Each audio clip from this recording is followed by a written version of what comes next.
आपका आपके अपने यूट्यूब चैनल में कॉमर्स एंड इकोनॉमिक्स गाइड में। तो गाइस हमारी जो दिनों की सीरीज़ है कंटिन्यू है। आपको पता है एग्ज़ाम ओरिएंटेड क्वेश्चन लेके आते हैं हम उसमें, और जो मोस्ट एक्सपेक्टेड क्वेश्चन होते हैं जिसके आने के बहुत ज़्यादा चांसेस होते हैं नेक्स्ट एग्ज़ाम में, उसको लेके हम क्या करते हैं, क्लास रेडी करते हैं। ठीक है, तो आज का हमारा टॉपिक रहने वाला है कि MCO06 20 मोस्ट एक्सपेक्टेड क्वेश्चन करेंगे इसमें, जिसमें मोस्टली आपका सिलेबस कवर हो जाएगा और ज़्यादातर एक्सपेक्टेड क्वेश्चन जो होंगे, इंपॉर्टेंट क्वेश्चन होंगे, वो इस वीडियो में कवर हो जाएंगे। अगर आपको लगे कि कम है तो आप मेरे को कमेंट करके बता सकते हो। जो टॉपिक एक आधे छुट्टे हैं उसके लिए मैं नेक्स्ट वीडियो बना लूँगी। तो फर्स्ट है हमारा व्हाट इज़ मार्केटिंग मैनेजमेंट। तो डेफिनेशन कहते हैं कि मार्केटिंग मैनेजमेंट क्या होता है। ये क्या है, प्रोसेस है जो प्लानिंग करता है, ऑर्गेनाइजिंग करता है, डायरेक्टिंग करता है, कंट्रोलिंग का, ताकि क्या कर सके, कस्टमर की नीड को क्या कर सकते, प्रॉफिटेबली मीट हो सके। ठीक है, मतलब कस्टमर की नीड को हम पूरा कर सके कैसे, कि भाई प्लान करके उस चीज़ को कैसे बनाना है, उसको ऑर्गेनाइज करके सही डायरेक्शन दे के उस डायरेक्शन को कंट्रोल करके कि कहाँ कैसे कस्टमर की ज़रूरतों को पूरा करना, वो सब क्या आता है इसकी डेफिनेशन। कस्टमर फोकस, इसका जो मेन ध्यान है कस्टमर की जो ज़रूरत है उसको समझ कर उन्हें क्या करना, सेटिस्फाइड करने पर होता है। ठीक है, कि भाई अब कस्टमर को किस चीज़ की डिमांड है, तो उसकी डिमांड के अकॉर्डिंग वो कितना पैसा उस पर खर्च कर सकता है, उसके अकॉर्डिंग हम उस चीज़ को क्या करते हैं, तैयार करते हैं और मार्केट में लेके आते हैं। प्रॉफिटेबिलिटी क्या होती है, सिर्फ सेल्स बढ़ाना नहीं होता, बल्कि जो लॉन्ग टर्म प्रॉफिट है वो बनाना, और इसका क्या है, ऑब्जेक्टिव होता है। ये नहीं कि कोई एक चीज़ बना दी, वो बेच दी और उस पर प्रॉफिट कमा लिया। अगर मार्केट में टिके रहना है तो हमें क्या करना है, लॉन्ग प्रॉफिट बनाने के लिए क्या करना है, उद्देश्य और ऑब्जेक्टिव सेट करना है। एग्जाम्पल जैसे कोका कोला है, तो क्या हो गया हमारा शेयर, कोका कोला जो कैंपेन है जिसमें बोटल्स पर क्या है, नाम प्रिंट होते हैं, ताकि जो लोग है पर्सनल कनेक्ट फील कर सके। ठीक है, मतलब जैसे आपने कई जो किराने वगैरह की शॉप होती है उसके बाहर देखे होंगे आपने कि उस पर उसका नाम है या फोटो लगी है और साथ में कोका कोला की ऐड दे रखी होती है। तो क्या करते हैं लोग, इजीली उसकी कोका कोला की ऐड हो जाएगी और मतलब उसके वहाँ पे बोर्ड लग जाता है और पर्सनली उससे कनेक्ट हो जाते हैं। ठीक है, activities involve market research, advertising, pricing और डिस्ट्रीब्यूशन, सभी एक्टिविटीज़ इसमें शामिल होती है। भाई मार्केट में सब कुछ ही आ जाता है कि आपने उस प्रोडक्ट पे कैसे रिसर्च की, लोगों तक पहुंचाने के लिए कैसे एडवर्टीजमेंट की, कैसे उसका प्राइस सेट किया और कैसे लोगों तक आपने उसको डिस्ट्रीब्यूट किया। तो ये सभी एक्टिविटीज़ किस में आती है, मार्केटिंग मैनेजमेंट में आती है। ठीक है, इसके बाद हम करते हैं next, differentiate between marketing and selling. तो मार्केट और सेलिंग में क्या डिफरेंस होता है। स्कोप कहता है कि सेलिंग के जो स्कोप होते हैं वो लिमिटेड होते हैं, प्रोडक्ट बनाने के बाद बेचना, और मार्केटिंग का जो स्कोप है वो बहुत बड़ा और वाइड होता है। ठीक है, मार्केटिंग ये तो है नहीं कि एक ही जगह कर दी, एक मोहल्ले में कर दी, तो बाकी हमें क्या, हम कोई चीज़ अगर मार्केट में लेके आते हैं तो उसको क्या करते, चाहते हैं ना कि हर पर्सन के पास वो चीज़ आनी चाहिए। ठीक है, तो ये तो हो गया हमारा मार्केटिंग।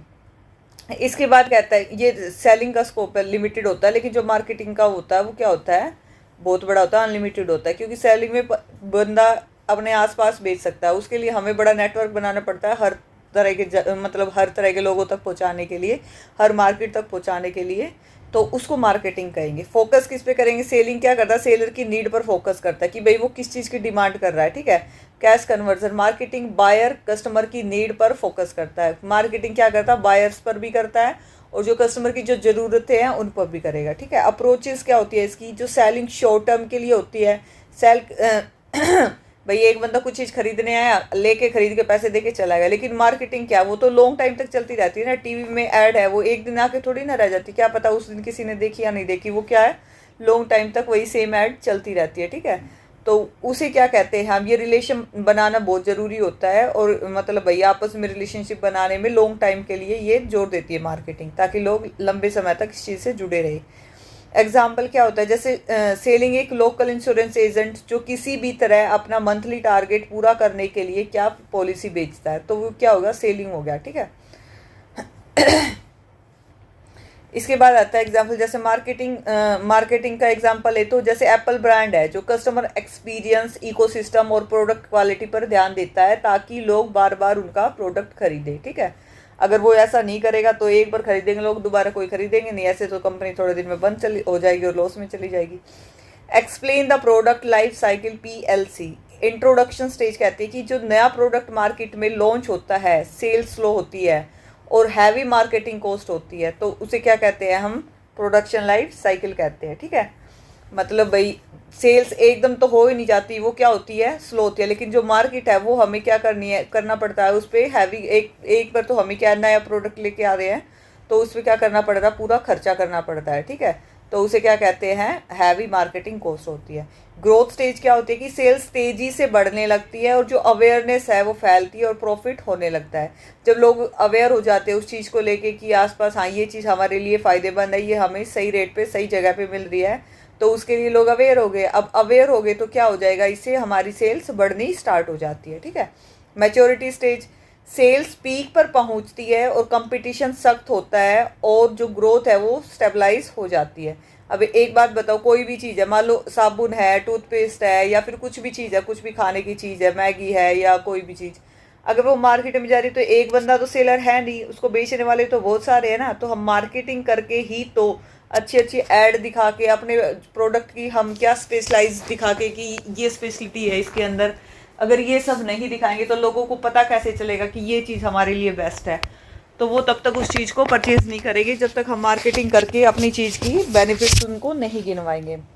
डिक्लाइन स्टेज क्या होती है कि सेल्स और प्रॉफिट गिरने लगता है, क्योंकि जो नए बेटर प्रोडक्ट मार्केट में आ जाते हैं हमें क्या करना पड़ता है भाई, टाइम के अकॉर्डिंग हमें अपनी टेक्नोलॉजी भी क्या करनी चाहिए, चेंज करनी चाहिए। ऐसा क्यों करना चाहिए, अगर ऐसा हम नहीं करेंगे तो मार्केट में नई टेक्नोलॉजी के नए प्रोडक्ट आते रहेंगे और नए प्रोडक्ट आने के बाद क्या होगा, जो पुरानी चीज़ें हैं लोग उनको ख़रीदना बंद कर देंगे और नई चीज़ों पर शिफ्ट हो जाएंगे, ठीक है।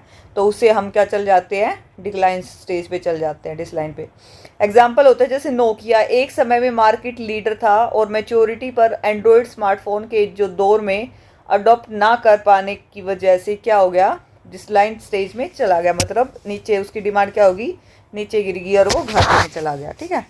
What is marketing mix 4 P's, marketing के 4 P's क्या होते हैं, मोस्ट इंपॉर्टेंट क्वेश्चन है, इसको जरूर करना।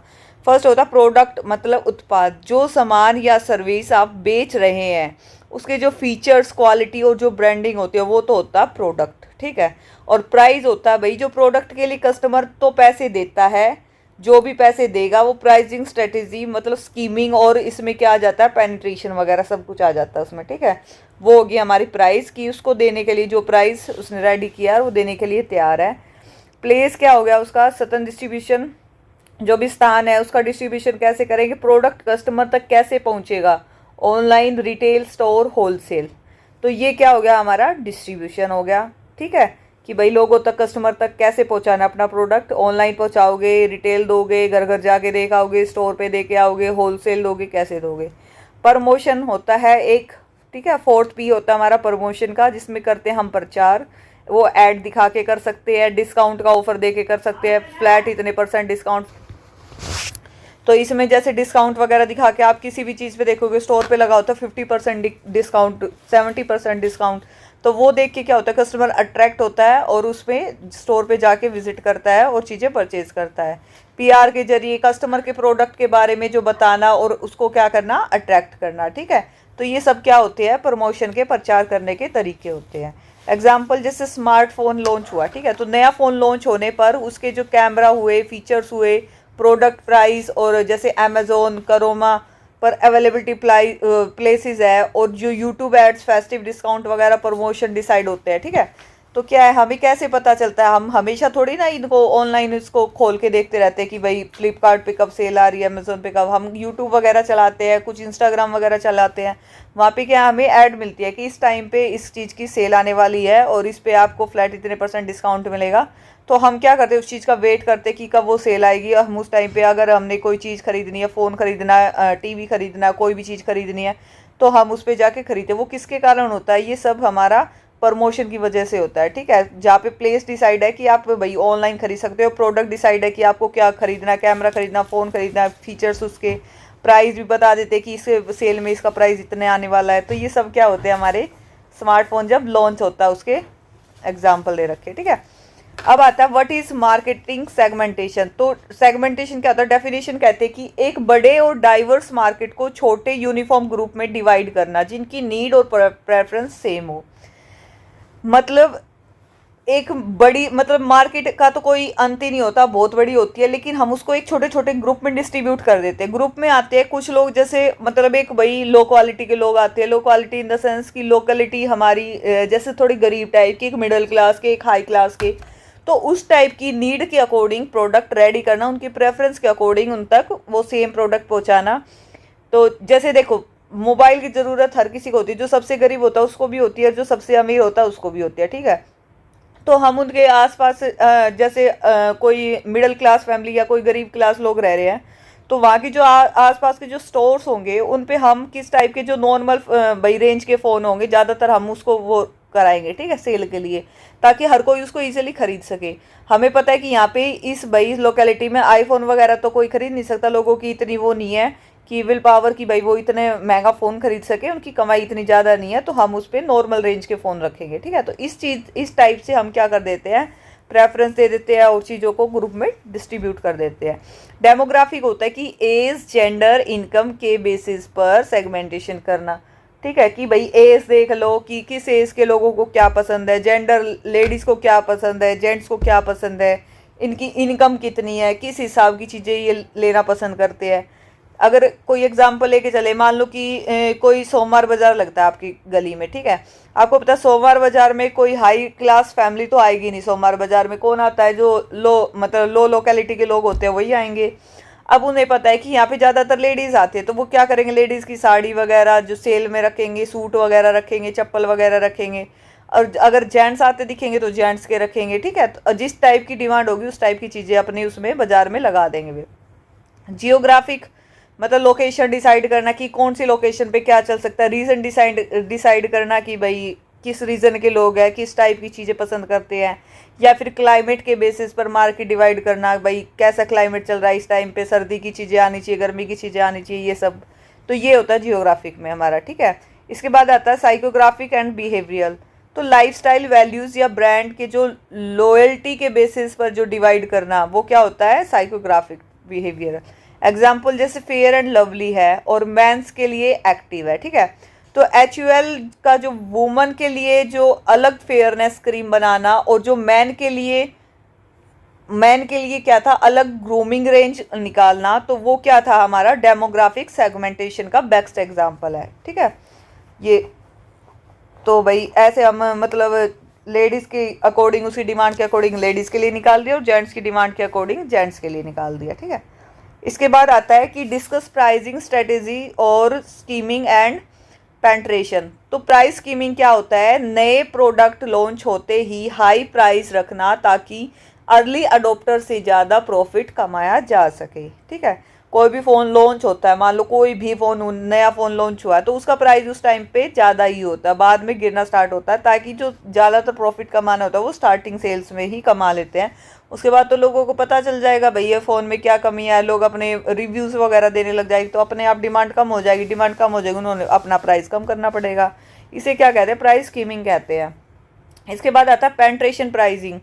शुरुआत में प्रोडक्ट के प्राइस बहुत कम रखना ताकि तेज़ी से मार्केट शेयर और कैप्चर हो सके। तो ये पेंट्रेशन में होता है, क्या करना, बहुत कम रखोगे आप, और स्कीमिंग में क्या रखोगे, प्राइस हाई रखोगे, ठीक है।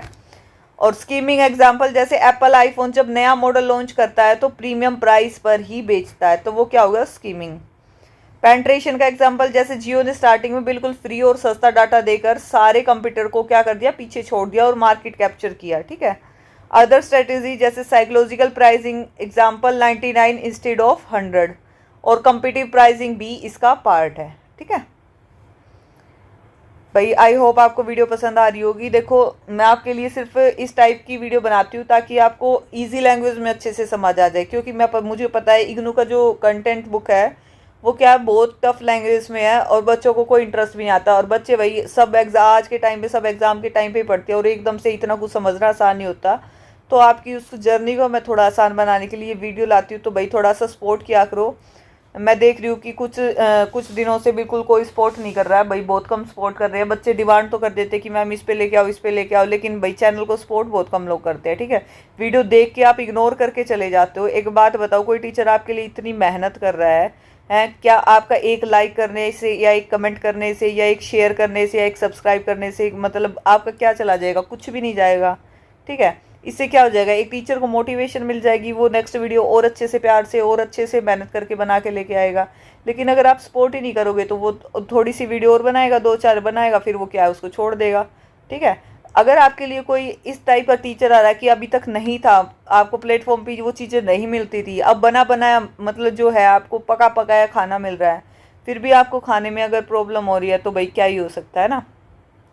तो भाई अब वो आगे आपकी मर्जी है। देखो अगर आपको लगता है थोड़ा बहुत बेनिफिट होता है, अगर 5% भी बेनिफिट होता है तो भाई सपोर्ट किया करो। ठीक है, एक्सप्लेन कंज्यूमर बिहेवियर। तो कंज्यूमर बिहेवियर होता है कि स्टडी ऑफ हाउ इंडिविजुअल और ग्रुप सेलेक्ट बाय यूज और dispose of goods service idea और एक्सपीरियंस को सेटिस्फाई देयर नीड्स। ठीक है, मतलब भाई उस चीज़ के ऊपर स्टडी करो कि जो इंडिविजुअल ग्रुप को सिलेक्ट कर करके कि कैसे वो उसको यूज़ कर रहा है, कैसे खरीद रहा है, कैसे उसको डिस्पोज कर रहा है, क्या सर्विस दे रहा है, क्या आइडियाज़ आ रहे हैं, क्या एक्सपीरियंस कर रहा है, किस चीज़ से वो सेटिस्फाई हो रहा है। ये सब कंज्यूमर का क्या होता है, बिहेवियर होता है। ठीक है, साइकोलॉजिकल फैक्टर कहते हैं कि कंज्यूमर की सोच, मोटिवेशन और क्या होता है परसेप्शन बाइंग डिसीजन को क्या करता है, इफेक्ट करता है। उसकी सोच बहुत मैटर करती है, उसको मोटिवेट करना बहुत मैटर करता है, परसेप्शन बाइंग बहुत मैटर करता है, ये सब डिसीजन लेने में उसकी हेल्प करता है।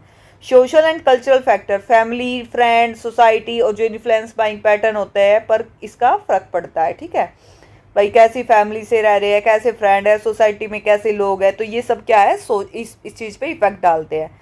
इसके बाद आता है पर्सनल फैक्टर, एज का, इनकम का, लाइफस्टाइल का, कंज्यूमर की चॉइस बढ़ती है इससे। ठीक है, कि किस, देखो सबसे ज़्यादा डिमांड करते हैं जो यूथ एज के होते हैं। ठीक है, वो क्या करते हैं, मतलब यूथ एज के जैसे भाई 16-17 साल से लेके 18 साल से लेके हम 40-45 साल तक लोगों को बहुत शौक होता है नई नई चीज़ें खरीदने का, पहनने का, इधर उधर घूमने फिरने का।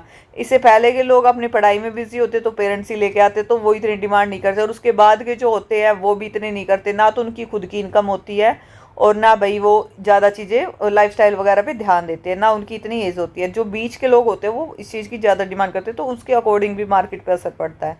एग्जाम्पल जैसे जोमेटो, स्विगी है, रात को क्या है भूख लगने पर जोमेटो पर डिस्काउंट कूपन देखकर तुरंत पिज़्ज़ा ऑर्डर करना, ये क्या है, कंज्यूमर की साइकोलॉजी और बिहेवियर को दिखाता है। ठीक है, कि उसकी साइकोलॉजी ने काम किया, तुरंत भूख लगी, इतनी जल्दी कौन बनाएगा, चलो ऑर्डर मार देते हैं, तो उसने ऑर्डर मार लिया, तो ये क्या था, उसकी साइकोलॉजी और बिहेवियर। नेक्स्ट आता है what are marketing channels, distribution channel. ठीक है, तो मार्केटिंग चैनल क्या होती है और डिस्ट्रीब्यूशन क्या होती है, कि डेफिनेशन पाथवे या इंटरमीडिएटरीज का नेटवर्क जिसके थ्रू गुड्स मैन्युफैक्चरर से फाइनल कंज्यूमर तक पहुंचते हैं। ठीक है, मतलब मार्केटिंग की और हमने फाइनली जो कंज्यूमर तक हो गया तो उसका डिस्ट्रीब्यूशन होगा। ठीक है, जैसे डायरेक्ट चैनल लेवल 0, मैन्युफैक्चरर से डायरेक्टली कस्टमर को सामान मिलना, तो जैसे डेल वेबसाइट से लैपटॉप ऑर्डर करना, तो ये तो हो गया डायरेक्ट चैनल कि हम सीधा मैन्युफैक्चर जो बना रहा है वहीं से हमने सीधा सामान ले लिया यूज़ करने के लिए। इनडायरेक्ट होता है भाई बीच में मिडलमैन, होलसेलर, रिटेलर, डिस्ट्रीब्यूटर का होना। ये जो होलसेलर होते हैं वो अपना प्रॉफिट कमाएगा, रिटेलर अपना कमाएगा, डिस्ट्रीब्यूटर अपना कमाएगा, इस चीज़ से वो चीज़ें महंगी भी हो जाएगी और वहाँ तक पहुँचने में टाइम भी लग जाएगा, वो इनडायरेक्टली हो गया। इम्पोर्टेंस, सही समय पर सही जगह पर सामान अवेलेबल कराने के लिए चैनल जरूरी है। ठीक है, अगर आपका चैन सिस्टम नहीं होगा, चैनल नहीं होगा, तो सही समय पे लोगों तक सही सामान नहीं पहुंच पाएगा। एग्जाम्पल जैसे पार्ले जी है, एफएमसीजी प्रोडक्ट फैक्ट्री से निकाल कर डिस्ट्रीब्यूटर तक देगा, डिस्ट्रीब्यूटर होलसेलर को देगा, होलसेलर रिटेलर को देगा किराने की दुकान पे, उसके बाद कस्टमर तक पहुंचता है वो। ठीक है, तो इसके बाद आता है भाई explain branding and brand equity. तो ब्रांडिंग क्या होती है, कैसे ब्रांड बनती है, प्रोडक्ट को एक यूनिक नेम देना, टर्म देना, साइन, उसका सिंबल या फिर डिज़ाइन देना, ताकि कंप्यूटर को क्या, जो कंप्यूटर है उससे उसका जो सामान है वो थोड़ा सा अलग दिख सके। तो ये सब किसके है, ब्रांडिंग के है। ठीक है, और brand awareness of and loyalty, जो कस्टमर का जो ब्रांड के बारे में जानना और उस पर क्या करना, भरोसा करके बार बार वही प्रोडक्ट खरीदना, वो होता है brand awareness and loyalty. Brand equity क्या होता है, ब्रांड की वैल्यू मार्केट में, इसकी वजह से लोग क्या करते हैं, प्रीमियम प्राइस देने की को भी क्या हो जाते हैं, तैयार हो जाते हैं। जैसे भाई ब्रांड की चीज़ होती है वो थोड़ी महंगी होती है, जब वहाँ पता चलता लोगों को ये ब्रांड की है, ये ओरिजिनल प्रोडक्ट है, तो क्या है काम, जैसे कोई चीज़ 500 की बाहर नॉर्मल मिल रही है, लेकिन वो ब्रांड की वही चीज़ 1000-1500 की मिल रही है, तो ब्रांड के नाम से लोग उसको खरीदने के लिए तैयार हो जाते हैं। लोगो और आइडेंटिटी, भाई लोगो और आइडेंटिटी की तो सबको पहचान होती है। अगर कोई ब्रांड की चीज़ यूज़ करा तो उसको उसका लोगो पता होता है, आइडेंटिटी पता होती है, ताकि वो ओरिजिनल और डुप्लीकेट में फ़र्क को पहचान सके। एग्जाम्पल नाइक, जैसे जो नाइक का सोच लोगो देखकर क्या होता है, लोग बिना सोचे प्रोडक्ट पर ट्रस्ट करते हैं और नॉर्मल ब्रांड से ज़्यादा मतलब दाम देने को क्या करते हैं, राजी हो जाते हैं। ठीक है, तो भाई उन्हें पता ये लगता है कि नाइक का है, अच्छा ही होगा, तो इस हिसाब से वो क्या करते हैं, ज़्यादा महंगा खरीदने के लिए तैयार हो जाते हैं। इसके बाद आता है मार्केट रिसर्च। अब मार्केट को रिसर्च करो भाई, कैसे, सिस्टमेटिक डिज़ाइन करो, कलेक्शन करो, एनालाइज करो, reporting of data relevant to a specific marketing situation facing an organisation. ठीक है, ये सब क्या होती है, इसकी डेफिनेशन होती है। डाटा कलेक्शन, डाटा कलेक्शन में आता है कि सर्वे करो, डाटा कलेक्ट तो तभी होएगा, पहले सर्वे करो, लोगों से इंटरव्यू लो, ग्रुप पे फोकस करो, उसके जरिए से कस्टमर के फीडबैक लो और उनकी प्रेफरेंस को कलेक्ट करो, और उसके बाद अपने जो चीज़ है आपकी वो मार्केट में लेके आओ। डिसीजन मेकिंग, अब मार्केट रिसर्च है तो इससे जो मिली, हमने रिसर्च तो कर लिया भाई, ये कलेक्शन किया हमने, तो इससे जानकारी तो ले ली हमने। अब जानकारी ली है तो हम क्या करेंगे, उससे क्या, उसके आधार पर क्या करेंगे, बिजनेस के डिसीजंस लेंगे। ठीक है, इसके बाद आता है आइडेंटिफाइंग अपॉर्चुनिटीज़। तो जो नया ट्रेंड्स और मार्केट गैप्स को क्या करो, आइडेंटिफाई करने में जो मदद मिलती है उसे क्या कहते हैं, आइडेंटिफाइंग अपॉर्चुनिटीज़। एग्जाम्पल जैसे नेटफ्लिक्स है, नेटफ्लिक्स क्या करता है, पहले यूजर्स को वॉच पैटर्न एनालाइज करता है कि उन्हें किस टाइप की मूवीज़ पसंद है, तब नए शोज़ प्रोड्यूस करता है। ठीक है, उसके बाद ही करता है जैसी लोगों की रिक्वायरमेंट होती है उसके अकॉर्डिंग। तो ये सब किसका आता है, रिसर्च में। क्या क्या चीज़ें हमने कर ली कि हम उसमें डिज़ाइन करेंगे, कलेक्शन करके लेके आएंगे, उसके बारे में सर्वे करेंगे, डाटा कलेक्ट करेंगे, और इसके बाद डिसीजन मेकिंग मतलब मार्केट रिसर्च से जो भी हमें जानकारी मिलेगी उसको आइडेंटिफाई करेंगे, जो अपॉर्चुनिटी मिलेगी उसको आइडेंटिफाई करेंगे, और बाद में जिस चीज़ की रिक्वायरमेंट है उसको मार्केट में ले आएंगे। इसके बाद आता है व्हाट इज़ डिजिटल मार्केटिंग। भाई डिजिटल मार्केटिंग का बहुत रोल है आजकल। तो डिजिटल मार्केटिंग होती है प्रोडक्ट या सर्विस को प्रमोट करने के लिए डिजिटल टेक्नोलॉजी मतलब इंटरनेट का सहारा लेते हो, सोशल मीडिया का लेते हो, इंस्टाग्राम का, यूट्यूब का, फेसबुक का, व्हाट्सएप का, सर्च इंजन का, तो यूज़ करना ही डिजिटल मार्केटिंग होता है। ठीक है, आप यूट्यूब पे एक वीडियो देख रहे हो, ये क्या एक डिजिटल मार्केटिंग है। ठीक है, अगर यूट्यूब पे किसी भी चीज़ की वीडियो देख रहे हो, SEO and SEM search engine पर वेबसाइट को ऊपर दिखाना ताकि क्या, ऑर्गेनिक या पे ट्रैफिक मिल सके। ठीक है, सर्च इंजन में वेबसाइट में ऊपर दिखाने के लिए ताकि लोगों को क्या है वो ऊपर से दिख सके। सोशल मीडिया मार्केटिंग, अब सोशल मीडिया पे प्लेटफॉर्म जैसे इंस्टाग्राम हो गया, फेसबुक हो गया, लिंक्डइन हो गया, पर टारगेट एड्स रन करना। ईमेल मार्केटिंग, ईमेल मार्केटिंग कौन सी होती है, कस्टमर को डायरेक्टली प्रमोशन ईमेल और न्यूज़लेटर भेजना। आप देखोगे आपके पास कई प्रमोशंस ईमेल्स आती है। ठीक है, जो मतलब प्रोडक्ट से रिलेटेड होती है। इसके बाद एग्जांपल देखें तो जैसे स्पॉन्सर ऐड होती है, ठीक है, जिसको हम स्किप कर देते हैं, वो स्पॉन्सर ऐड होती है मोस्टली। तो इंस्टाग्राम स्क्रॉल करते वक्त बीच में आने वाले जो एड्स होते हैं, जो आपकी सर्च हिस्ट्री और इंटरेस्ट के हिसाब से दिखाए जाते हैं। आपने किसी भी ऐड को मतलब कुछ सेकंड देख लिया तो उन्हें लगता है कि आप इसमें इंटरेस्टेड हो, आपको बार बार वो एड्स दिखाई जाएगी। ठीक है, तो वो होगी ये सारी, ये क्या था हमारा डिजिटल मार्केटिंग का। ठीक है, आगे समझ में। इसके बाद आता है explain personal selling. Personal selling क्या होती है भाई, एक या एक से ज़्यादा प्रोस्पेक्टिव बायर्स के साथ फेस टू फेस इंटरेक्शन करना ताकि प्रोडक्ट को क्या कर सके, प्रेजेंट किया जा सके और सेल किया जा सके। ठीक है, वो होती है पर्सनल, मतलब हम जैसे घर घर जाके कुछ चीज़ सेल करते हैं, किराने की दुकान पे एक दूसरे से आमने सामने बात करके कि भाई आप ये प्रोडक्ट लो, ये बहुत अच्छा है, आप एक बार इसको यूज़ करके देखो, अभी आया मार्केट में, ऐसे ऐसे करके क्या करते हैं, पर्सनल सेलिंग करते हैं। टू वे कम्युनिकेशन, कस्टमर के क्वेश्चन और डाउट्स को तुरंत जवाब दिया। अब कस्टमर को कोई डाउट हुआ, नहीं इसमें तो ये दिक्कत आती है, या फिर इसमें अगर मैं ऐसे खरीदूंगा तो मेरे लिए क्या बेनिफिट होगा, तो आपस में एक दूसरे से क्या करते हैं, ये two way communication. Relationship building, sales person और कस्टमर के बीच में क्या होता है, एक पर्सनल ट्रस्ट बिल्ड होना। ठीक है, होता है। इसके बाद आता है परसुएशन, मतलब कस्टमर को प्रोडक्ट की क्वालिटी और बेनिफिट समझाकर खरीदने के लिए क्या करना, कन्विंस करना। देखा होगा बहुत सारे सेलर्स होते हैं जो कुछ चीज़ें, अभी तो कम हो गया, पहले लोग घर घर बेचने आते थे, ठीक है, अपने प्रोडक्ट को लेके, ताकि क्या कर सके, उसका प्रमोशन कर सके, उनके बेनिफिट को आपको समझा सके, उनकी क्वालिटी को समझा सके, कस्टमर अपना प्रोडक्ट लेके, मतलब, और कस्टमर को क्या करता था, प्रोडक्ट दिखा के, उसकी क्वालिटी वगैरह दिखा के कन्विंस करते थे। एग्जाम्पल जैसे कार शोरूम है, शोरूम में कार खरीदने जाने पर सेल्स एग्जीक्यूटिव का गाड़ी के फीचर, सेफ्टी और फाइनेंस ऑप्शन डिटेल में एक्सप्लेन करना, ठीक है। जैसे व्हाट इज सेल्स प्रमोशन, क्या होता है सेल्स प्रमोशन?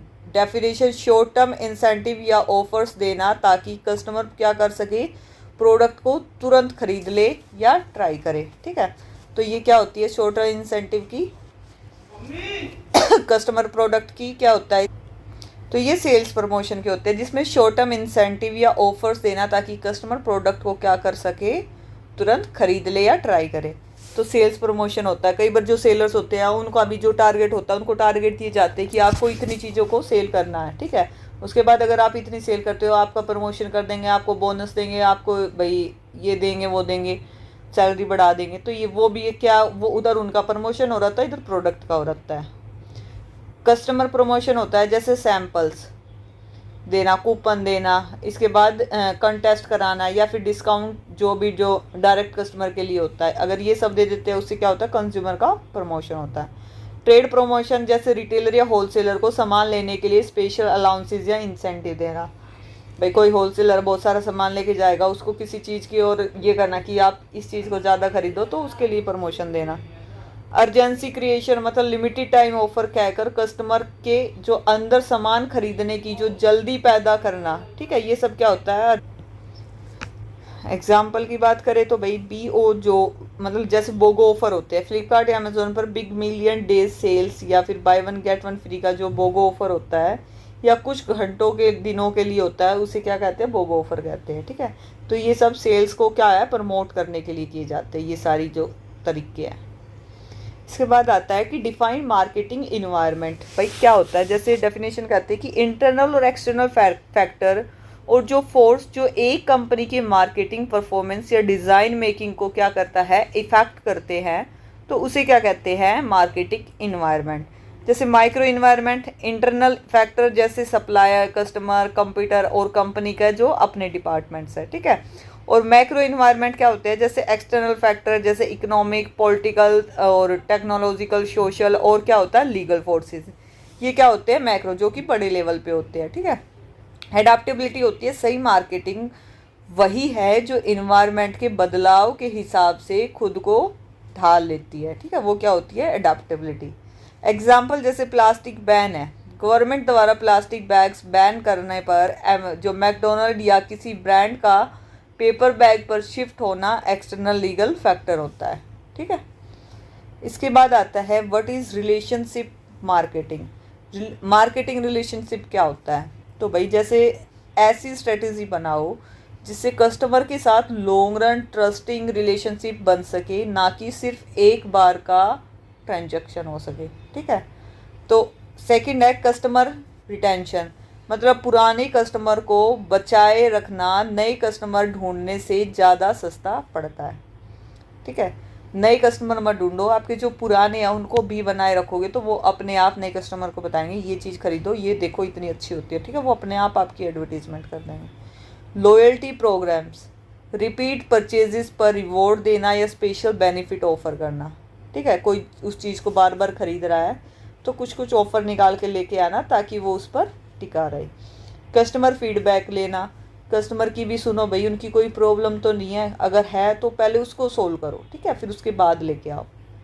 एग्जाम्पल जैसे स्टारबक्स रिवॉर्ड्स, कॉफ़ी पीने पर स्टार्स मिलना, आप में जो पॉइंट कलेक्ट होना है, जो भी ऐप है उसमें क्या होते हैं, पॉइंट कलेक्ट होते हैं, और जो बर्थडे पर फ्री ड्रिंक ऑफर मिलती है ताकि कस्टमर क्या हो जाए, वापिस आए, तो इसे क्या कहते हैं हम, स्टारबक के वो थे रिवॉर्ड्स थे ये, ठीक है, तो भाई रिवॉर्ड्स देना।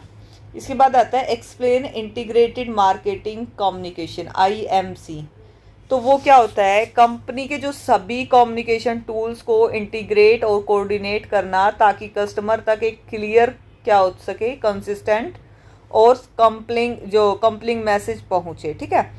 जैसे कंसिस्टेंसी है, तो टीवी ऐड दिखाते रहोगे, सोशल मीडिया पे दिखाओगे, कैंपेन लगाओगे, बिलबोर्ड्स और पीआर में ब्रांड का मैसेज सेम होना चाहिए। तो ये क्या है, कंसिस्टेंसी, जो कि भाई चलते ही रहती है, ठीक है, लोगों को दिखाते रहो बार बार। मल्टी चैनल अप्रोच होता है अलग अलग चैनल का इस्तेमाल करके क्या करना, रीच बढ़ाना। और इसके बाद होता है साइनर्जी, होता है सभी मीडियम मिलकर ब्रांड की इमेज को और स्ट्रॉन्ग बनाते हैं। एग्जाम्पल जैसे पेप्सी कैंपेन लगता है, तो पेप्सी के कैंपेन में टीवी पर, यूट्यूब पर, बिलबोर्ड्स और जो रेडियो पर एक साथ और सेम थीम के साथ आना, वहाँ पे मतलब सेम थीम दिखे उनकी, ठीक है, कि भाई जिस चीज़ की ऐड देख रहे हैं सेम चीज़ें दिखाए, किस चीज़ को प्रमोट कर रहे हैं, किस चीज़ की थीम है, क्या कलर वगैरह डिसाइड कर रखा थीम का उन्होंने, ये सब दिखाना। इसके बाद आता है व्हाट इज़ ग्रीन मार्केटिंग। भाई मैं इसे भी और ज़्यादा एक्सप्लेन कर सकती हूँ, लेकिन मैं ज़्यादा एक्सप्लेन नहीं करूँगी क्योंकि वीडियो बहुत ज़्यादा बड़ी हो जाती है, ठीक है, और इस टाइम पे बच्चे इतनी बड़ी वीडियो देखना पसंद नहीं करते। वो सिर्फ वन शॉट रिवीजन के अकॉर्डिंग मैं ये वीडियो बना रही हूँ ताकि आपको समझ भी आता रहे और थोड़ा थोड़ा रिवीजन भी होती रहे, ठीक है। What is green marketing. Green marketing होती है कि भाई ऐसा प्रोडक्ट डेवलप करो कि ऐसे और प्रमोट करना है कि जो इको फ्रेंडली हो और क्या हो, इन्वायरमेंट को कम से कम नुकसान पहुंचाए, वो होता है हमारा ग्रीन मार्केटिंग। जहाँ पे ग्रीन मार्केटिंग आ जाए मतलब इन्वायरमेंट से रिलेटेड है, ठीक है। सस्टेनेबल प्रैक्टिसेस, जैसे पैकेजिंग में क्या करो, रिसाइकेबल मटेरियल का यूज़ करना और पोल्यूशन कम करना। कोई भी पैकेट की चीज़ें आ रही है तो ऐसे पैकेट बनाओ उसका रिसाइकल बिन में जा सके, वो मतलब उसकी रिसाइकलेबल यूज़ हो सके उसका। बोतल वगैरह बना रहे हो उसको भी ऐसे करो, ठीक है। इसलिए आजकल लिखा होता है ना मोस्टली बोतल वगैरह पे, पैकेट वगैरह पे, कि आप क्या कर सकते हो, इसको यूज़ कर सकते हो। कंज्यूमर अवेयरनेस, आजकल की कस्टमर इको फ्रेंडली प्रोडक्ट को ज़्यादा पसंद करते हैं, ठीक है। और कॉरपोरेट सोशल रिस्पॉन्सिबिलिटी, CSR, मतलब अर्थ और नेचर के प्रति अपनी जिम्मेदारी निभाना। भाई मतलब ऐसी चीज़ मत लाओ जो जैसे पीछे प्लास्टिक जो बैग थे उन पे सब पे बैन लगा दिया था, क्यों, क्योंकि वो सबसे ज़्यादा पोल्यूशन करते थे, ठीक है। वो ना तो जलते थे, ना रिसाइकल होते थे, ना मतलब उनका कोई वो होता था, पोल्यूशन सबसे ज़्यादा होता था, इसलिए उन पे बैन लगा के हमने क्या थी, इको फ्रेंडली जो पॉली बैग थे वो लाए गए थे, ठीक है, जो पेपर वगैरह से बनते थे या फिर वैसे बैग। एग्जाम्पल इलेक्ट्रिक व्हीकल, जैसे टाटा नेक्सॉन EV या फिर किसी इलेक्ट्रिक स्कूटर का प्रचार जो कि पेट्रोल डीजल या, तो वही जो भी इसका प्रचार करना, जो पेट्रोल डीजल से होने वाले जो पोल्यूशन है को कम करने पर जोर देती है, ठीक है। तो इलेक्ट्रिक व्हीकल इसलिए ज़्यादा प्रमोट किए जाते हैं, इसलिए गवर्नमेंट उन पर सब्सिडीज़ वगैरह भी देती है ताकि लोग क्या करें, पेट्रोल डीजल से पोल्यूशन होता है उन चीज़ों को स्किप कर सके और इन चीज़ों की ओर आ सके। नेक्स्ट हमारा एक्सप्लेन मार्केटिंग पोजिशनिंग। इसमें क्या आता है कि कस्टमर के जो दिमाग में ब्रांड की एक ऐसी क्लियर क्या होती है, डिस्टिंक्टिव होती है और डिज़ायरेबल इमेज बनाना जो क्या करता है, कंप्यूटर से अलग हो, ठीक है। मतलब कंप्यूटर से अलग अगर हमें आना है, अपनी चीज़ को बेटर दिखाना है, तो उसमें हमें ऐसी चीज़ें ऐड करनी पड़ेगी ताकि लोग उसकी साइड क्या हो, अट्रैक्ट हो सके। यूनिक वैल्यू प्रपोजिशन होती है वो एक चीज़ जो आपका क्या करती है, ब्रांड सबसे बेहतर बना दे, वो होती है हमारी unique value preposition. Based on benefit features, मतलब प्राइस को, क्वालिटी को या स्पेसिफिक फीचर्स के आधार पर क्या करना, पोजीशन करना। ये सब किसका पार्ट है, हमारा बेनिफिट्स का। माइंड स्पेस, मार्केट में नहीं बल्कि क्या करें, कस्टमर के दिमाग में जगह बनाना, ठीक है। मार्केट में जगह नहीं बनानी, हमें क्या करना है, कस्टमर के दिमाग में जगह बनानी, क्योंकि मार्केट किससे चलती है, कस्टमर से चलती है, ठीक है। एग्जाम्पल जैसे वोल्वो है, वोल्वो कार का नाम सुनते ही दिमाग में क्या आता है कि सेफ्टी, सुरक्षा का ख्याल आता है, ये उनकी स्ट्रॉन्ग मार्केट पोजीशनिंग है, ठीक है। उन्होंने क्या किया, कस्टमर का दिल जीता है, कस्टमर के दिलों में अपनी जगह बनाई है, जिसकी वजह से लोगों को सेफ फील होता है उसमें। नेक्स्ट है क्वेश्चन है हमारा, व्हाट इज़ पब्लिक रिलेशंस, क्या होती है PR। भाई कंपनी और उसके जो various public, customer, media, government, society के बीच में जो अच्छे रिलेशन है उनको क्या करना, बिल्ड करना, अपनी क्या बनाना, PR बनाना, मतलब पब्लिक के साथ रिलेशंस बनाना। फेवरेबल पब्लिसिटी क्या होती है, बिना पेड मतलब ऐड के मीडिया में ब्रांड के बारे में पॉजिटिव न्यूज़ आना, ठीक है, कि हमने कोई ऐड भी नहीं की, लोग अपने आप आके उस चीज़ की क्या कर रहे हैं, ऐड कर रहे हैं। फॉर एग्जाम्पल मान लो अगर मैंने क्लास लिया, अगर किसी को पसंद आई है, वो बिना बोले आके अगर बता रहा है कि हाँ आपके इस भाई क्लास मेरे को पसंद आई, या फिर इस टाइप की क्लास मुझे और चाहिए, या फिर हाँ एग्ज़ाम में मेरी इतनी हेल्प हुई, तो ये सब क्या होते हैं, हमारे फेवरेबल पब्लिसिटी, जहाँ पे हम बिना किसी पेड और ऐड के ये लेते हैं, ठीक है। इसके बाद आता है कॉरपोरेट इमेज। कॉरपोरेट इमेज होती है ब्रांड की क्रेडिबिलिटी और रेपुटेशन को क्या करना, मेंटेन और इन्हेंस करना, ठीक है। इसके बाद आता है क्राइसिस मैनेजमेंट। वो क्या होता है, अगर कोई प्रॉब्लम हो जाए तो पब्लिक में कंपनी के पक्ष रखना और इमेज बचाना। मतलब कई बार क्या हो जाता है, जैसे भाई मैगी थी, एक बार मैगी में क्या था, कुछ शिकायत आ गई थी, है ना, तो बीच में मैगी क्या हो गई थी, बिल्कुल बंद हो गई थी। जो दूसरी ब्रांड की मैगी थी वो बिकने लगी थी, लेकिन बाद में उन्होंने क्या दिखाया कि नहीं, हमारी मैगी में कोई वो नहीं था। तो उन्होंने क्या किया, अपनी जो भी प्रॉब्लम आई उसमें कंपनी ने अपने पक्ष रखे, बताया, अपनी इमेज को बचाने के लिए उन्होंने हर काम किया। बाद में उन्होंने लॉस को वो भुगतान करने के लिए प्राइस बढ़ा के वो कर भी लिया था। जहाँ 10 रुपये की मैगी आती उसको 12 रुपये का, 13 रुपये का कर दिया, 15 की भी होगी शायद। तो ये सब क्या था, क्राइसिस मैनेजमेंट। जैसे एग्जांपल है प्रेस रिलीज रिव्यू, मतलब नए प्रोडक्ट लॉन्च पर न्यूज़ चैनल या टैग ब्लॉग में पॉजिटिव रिव्यू आना, या रतन टाटा द्वारा सोशल कॉजेज पर बात करने से कॉर्पोरेट इमेज अच्छी बनाना, ठीक है। डिफाइन सर्विसेज मार्केटिंग क्या होता है, डेफिनेशन ऐसे इंटेंजिबल एक्टिविटीज़, बेनिफिट्स या सेटिस्फैक्शन की मार्केटिंग करना जिसमें किसी फिजिकल प्रोडक्ट की ओनरशिप नहीं मिलती, ठीक है। मतलब हमने क्या किया, कोई एक्टिविटी या फिर कोई बेनिफिट के लिए, सेटिस्फैक्शन के लिए मार्केटिंग कर दिया हमने, कि बता दिया कि ये चीज़ ऐसी है, ठीक है, और वो प्रोडक्ट हमारा नहीं है। मान लो हमारी कोई जॉब है मार्केटिंग की, या फिर हमें सैलरी मिलती है, या फिर हमें वो चीज़ अच्छी लगी है इसलिए हम उसकी मार्केटिंग करें, हमें उसकी ओनरशिप नहीं मिली, वो मेरा प्रोडक्ट नहीं है बनाया हुआ, ठीक है। तो ये सब किसका होता है, हमारा सर्विस मार्केटिंग का। इंटेंसिबिलिटी, सर्विस को छू मतलब टच या देख नहीं सकते, सिर्फ क्या किया जा सकता है, एक्सपीरियंस किया जा सकता है। इसके बाद जैसे कोई बैंक की सर्विस होगी, कोई बीमा की सर्विस होगी, इस टाइप की सर्विसेज, ठीक है। इसके बाद आता है इंस्पेरेबिलिटी, मतलब इनसेपरेबिलिटी, जिसमें सर्विस देना और उसे क्या करना, उसे कंज्यूम करना एक साथ होता है, ताकि जैसे हेयर कट है, ठीक है, हेयर कट की क्या हो रही है, सर्विस भी मिल रही है और एक साथ मतलब उस टाइम पे वो भाई कट करके नीचे भी गिर रहा है, ठीक है। तो वो क्या होता है हमारा इनसेपरेटेबिलिटी, की कट वो हेयर अलग भी हो रहा है और हमें सर्विस भी मिल रही है, वो पार्ट हमसे दूर भी हो रहा है। इसके बाद आता है पेरिएबिलिटी। तो पेरिएबिलिटी क्या होती है कि सर्विस के जो स्टोर होते हैं उसको स्टोर करके फ्यूचर के लिए नहीं रख सकते। क्या कर सकते, जैसे फ्लाइट सीट है, अगर खाली चली गई तो क्या लॉस किसका, फ्लाइट का। उसको ये नहीं है कि चले एक सीट को यहीं रख जाते हैं, अगली बार काम आ जाएगी, नहीं, ठीक है। एग्जाम्पल जैसे HDFC बैंक है, बाईजूस है। HDFC बैंक की बैंकिंग सर्विस पर बाईजूस का जो ऑनलाइन एजुकेशन देना, जिसमें फिजिकल से सामान नहीं बल्कि क्या था, बल्कि सर्विस क्या था, बेचनी और एक्सपीरियंस की जाती थी, ठीक है। तो ये सब क्या है, कोई भी इंश्योरेंस वगैरह देखना, फिलहाल उसमें कोई फिजिकल नहीं है, लेकिन हाँ किसी भाई डॉक्यूमेंट्स वगैरह से, या ऐसे हम क्या करते हैं, कोई इंश्योरेंस ले लेते हैं या बैंक से कोई चीज़ ले लेते हैं, ठीक है, जिसमें हम क्या होता है, कोई फिजिकली सामान का नहीं, लेकिन जो सर्विसेज है उनका लेन देन होता है। तो ये क्या पार्ट था हमारा सर्विसेज मार्केटिंग का। तो भाई आई होप आपको ये वीडियो पसंद आई होगी, और मोस्टली मैंने अपनी तरफ से मोस्टली जो मोस्ट इंपॉर्टेंट क्वेश्चन थे वो इसमें कवर कर लिए हैं। तो अगर वीडियो पसंद आई है तो लाइक करना, शेयर करना, सब्सक्राइब करना, और अगर आप चाहते हो कि कुछ भी छूट गया हो भैया आपका तो कमेंट करके बता देना, कोई स्पेशल जो टॉपिक बचा हो तो मैं उसके लिए और ले आऊँगी वीडियो, ठीक है। मेरा सपोर्ट हमेशा आपके साथ है, मैं हमेशा आपके लिए रहूँगी तैयार, जब भी आपको जिस चीज़ की ज़रूरत पड़ेगी। मेरे को 2 बच्चे भी बोलते हैं, मैं उनके लिए भी वीडियो लेके आती हूँ। वो बच्चे जब इस वीडियो को देख रहे होंगे तो वो उस चीज़ को समझ भी रहे होंगे कि हाँ, कि हमने डिमांड की थी जिसकी वजह से मैम ये वीडियो लेके आई, ठीक है। तो अगर मैं एक एक बच्चे को इतना सपोर्ट करती हूँ, मैं एक एक बच्चे के बारे में इतना सोचती हूँ, तो भाई थोड़ा सा आप मेरे बारे में भी सोचा करो, ठीक है। थोड़ा सा चैनल को सपोर्ट कर दिया करो भाई, कुछ नहीं है, थोड़ा सा मोटिवेशन मिल जाएगा मुझे, और आगे और वीडियो लाने के लिए क्या हो जाएगी, हेल्प हो जाएगी, ठीक है। Thank you very much, all the very best for your exam. अच्छा एग्ज़ाम करके आना, शांत माइंड से करके आना। Wish you all the very best, thank you.